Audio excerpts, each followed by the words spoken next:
So I don't know. Honestly, I don't know how many of y'all, like, do you all know who I am, or did some people just straggle in here accidentally? Okay, there's a straggler. I heard somebody straggled. Okay. She's Zach.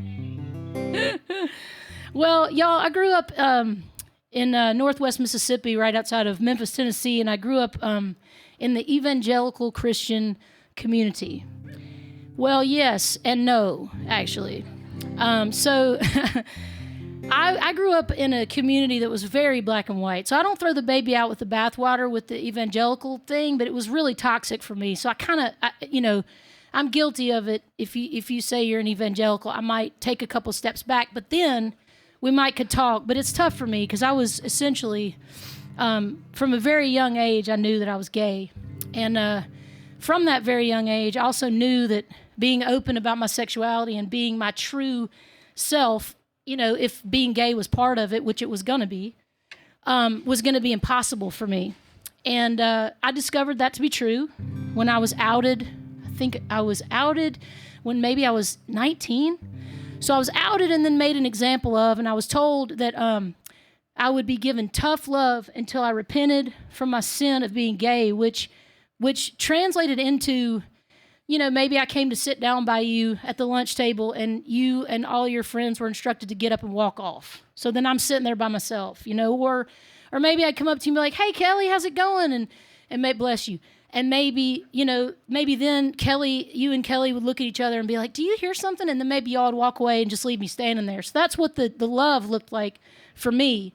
So I moved to Los Angeles because my friend Bradford Cobb was moving out to L.A. to start working for this management company. He now manages Katy Perry, which is pretty cool. But we started our careers together, essentially. And he said, listen, I'm going to move to L.A. Do you want to come? And let's get an apartment. You seem like maybe you need a change. I was like, yeah, I need to get out of here because I'm suffocating, So we got in the truck and we moved. And I remember landing in L.A., figuratively because we drove, but you know what I'm saying. So I remember landing in LA and just being like, wow, this place is huge. And look, like that person looks different. And, there's all these different possibilities and things that I just didn't know were, I didn't grow up in a hut or anything, but I definitely grew up in a very small-minded world. And so we get to LA and Bradford's like, listen, after you move, in those days when you have to move yourself, which, I'm never doing that again. But, when you're younger and you're just like, yeah, come on, help us. We'll get pizza, or whatever. So, so we spent all day moving. We're so hot and so tired and so hungry. And he's like, I'm going to take y'all to get the best Mexican food I've ever had. So we're like, oh, yes, we love Mexican food. We're so excited. So we go to Beverly Hills. And Bradford takes us to Baja Fresh. Yeah, which at the time, now you can get it in the truck stop off I-80 or whatever. It's like nothing special. But at the time, we just thought it was the greatest thing we'd ever tasted. And I remember when we were driving back to the apartment, I looked out the window, and I shit you not, I will never forget this image. We're driving down the road. Out the window, down Santa Monica Boulevard, I see the biggest, burliest dude with the burliest long hair and beard in a pink bikini riding a bicycle. Amen, indeed. I was like, you know what? I'm going to be just fine here in LA. Nobody can say anything about my gayness because that's going on right now. So I fell in love with Los Angeles, not only because I think it's a wonderful city and I've lived there for 20 some odd years now. But it gave me a great gift that I'll always be grateful for. It gave me a life that I wasn't sure would ever be possible for me.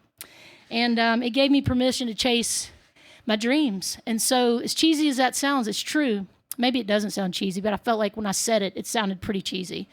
But I wrote this song about it with my friend Travis Howard. It's called Downtown Hollywood. It's my love song to my home city.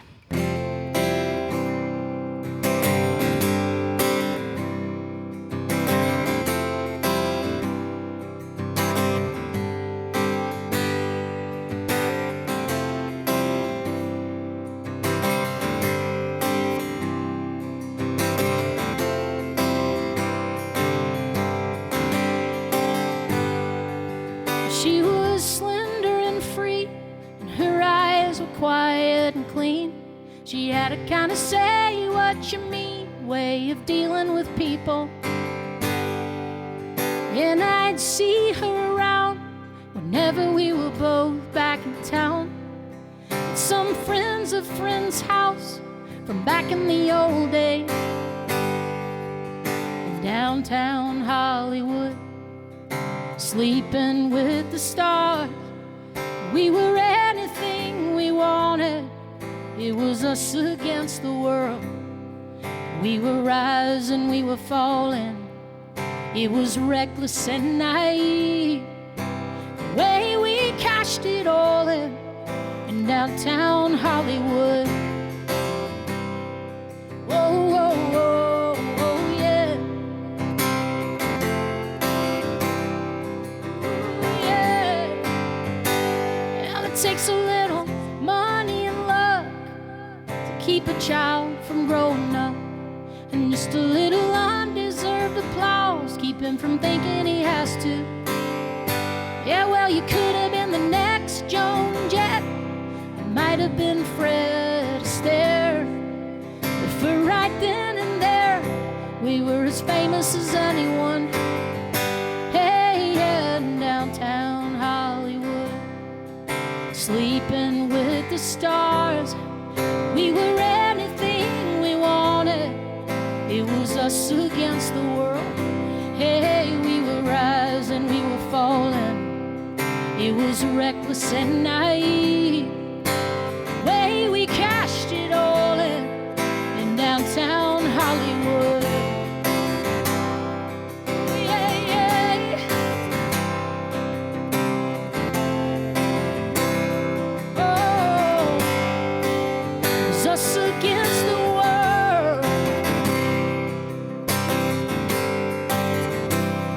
Yeah.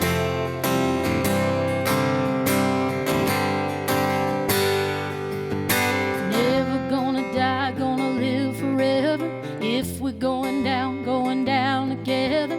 Never gonna die, gonna live forever. If we're going down together. Never gonna die, we're gonna live forever.